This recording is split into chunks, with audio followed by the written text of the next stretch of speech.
महाराष्ट्र में जल्द ही विधानसभा चुनाव शुरू होने की आशंका जताई जा रही है। इसी के चलते सभी पार्टियां चुनाव की तैयारी में लग गई है। ठाणे जिले में बसे मीरा भाईंदर में भी चुनाव को लेकर सभी नेता चुनावी टिकट के लिए कोशिश कर रहे हैं। पर इसी के बीच पूर्व विधायक नरेंद्र मेहता को लेकर एक चौंकाने वाली खबर अभी सामने आ रही है। राजू गोयल ने एक प्रेस कॉन्फ्रेंस में पूर्व विधायक नरेंद्र मेहता पर कई आरोप लगाए हैं। इस प्रेस कॉन्फ्रेंस में उन्होंने क्या कहा, आइए आपको सुनाते हैं। हाईकोर्ट के अंदर जो रीट डाली है उसके अंदर एक जो एफिडेविट दिया है मेहता जी ने, उसके बारे में मैंने उल्लेख किया। और आप पत्रकार लोगों को मैं ये बताना चाह रहा हूँ कि अभी इलेक्शन, ठीक है, आप बोल रहे हैं कि इलेक्शन आने वाला है तो इलेक्शन के लिए आप कर रहे हैं, ठीक है। इलेक्शन में जो लड़ रहा है वो मेरे शहर से लड़ रहा है, तो मुझे ये बताना पड़ेगा कि शहर के अंदर चल क्या रहा है। एक एफआईआर होती है 2020 में, मैं लड़ रहा हूँ भ्रष्टाचार के खिलाफ।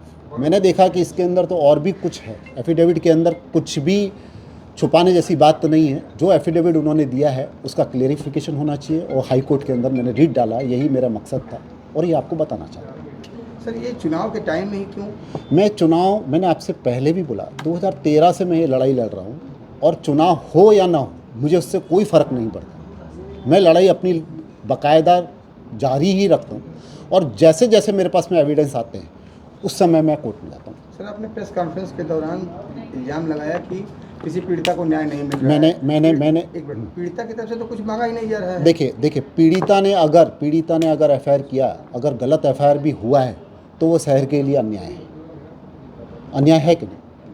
तो शहर के लिए अन्याय है तो या न्याय दोनों को मिलना चाहिए, दोनों ओर होना चाहिए।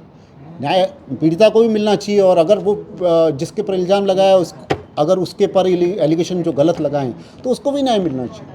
सर, आपने कहा है कि चाल चरित्र चेहरा अच्छा होना चाहिए, वो व्यक्ति आना चाहिए जी, तो आप किसे मानेंगे कि हाँ कौन सा? जी,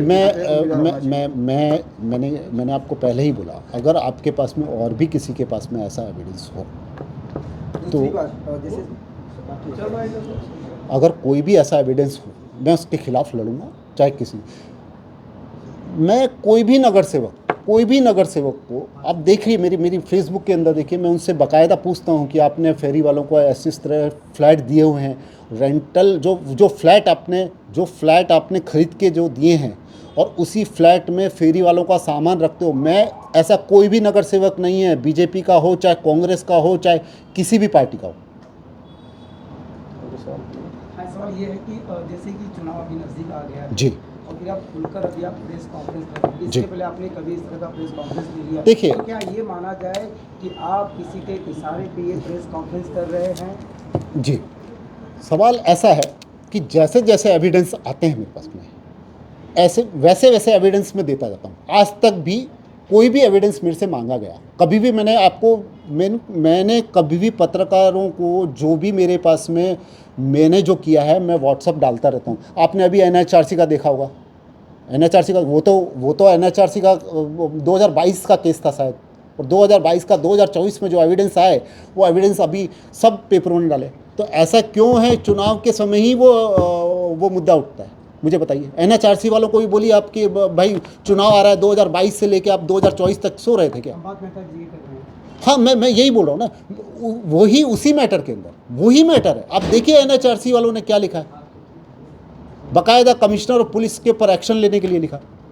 अगर उन्होंने आज 4 वीक्स के अंदर उन्होंने नहीं, आप मुझे बताइए 2022 के अंदर डाला हुआ 2024 के अंदर आता है, तो मेरा भी तो यही कि 2024 के अंदर ही तो मुद्दा उठेगा। आज मुझे बताइए, इलेक्शन लड़ने के लिए वो अभी आए हैं, उससे पहले तो हलचल नहीं थी। ये 15-20 दिन से उन्होंने कार्यक्रम करना स्टार्ट किया, CA का किया, ये किया, वो किया। तो अब मुझे बताइए मैं क्या उस समय लेके, और एविडेंस अभी आए मेरे पास। सर, अभी आपने एक रिट पिटीशन दाखिल किया है जी। मेहता जी के खिलाफ जी। उस पर क्या मामला है? उसमें मामला यही है कि जो FIR किया गया था उसमें पीड़िता ने बोला था वो मेरे पहले पति हैं, और उससे उनको एक लड़का है, और मेहता जी ने एक कास्ट सर्टिफिकेट की जो पिटीशन थी उसमें बाकायदा लिखा है कि हमारा रिलेशनशिप 2020 तक है, 1999 से लेकर 2020 तक, और कहीं भी डिनाई नहीं किया उन्होंने कि मेरी वाइफ नहीं है, फर्स्ट वाइफ नहीं है, या मेरा बच्चा नहीं। कोई भी उम्मीदवार अगर नॉमिनेशन भरता है तो एफिडेविट में वो अपनी फैमिली की डिटेल्स देता है जी। तो आने वाले चुनाव में अगर नेताजी नॉमिनेशन भरते हैं जी, तो अगर वो डिटेल्स नहीं डालते हैं तो उन पर कार्रवाई का रिटर्निंग ऑफिसर को मैं बाकायदा अपनी शिकायत दर्ज करूँ। जैसे कि आपने सुना, राजू गोयल द्वारा पूर्व विधायक नरेंद्र मेहता पर कई निजी आरोप लगाए गए हैं, जिसमें 2014 में नरेंद्र मेहता ने चुनाव के वक्त दाखिल किए एफिडेविट के संबंधित आरोप भी शामिल है। तो राजू गोयल द्वारा किए गए आरोप क्या नरेंद्र मेहता के लिए आगामी विधानसभा चुनाव के दौरान मुश्किलें खड़ी कर सकती है या नहीं, इसके बारे में आपको क्या लगता है, हमें कमेंट करके जरूर बताएं और ऐसे ही वीडियोस के लिए जुड़े रहे MB लाइव से।